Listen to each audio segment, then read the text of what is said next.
Well, we have 5 years partnership with the company Shilpin. They are presently our vendor. They provide us very good solutions in automation and in CNC programming.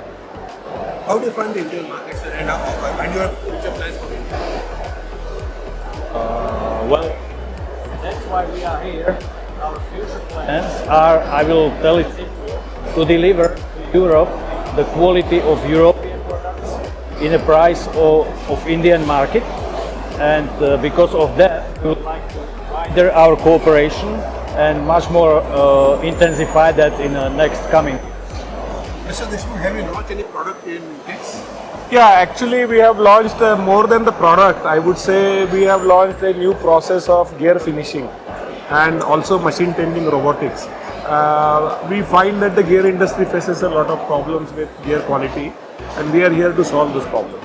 How do you find the response from the industry?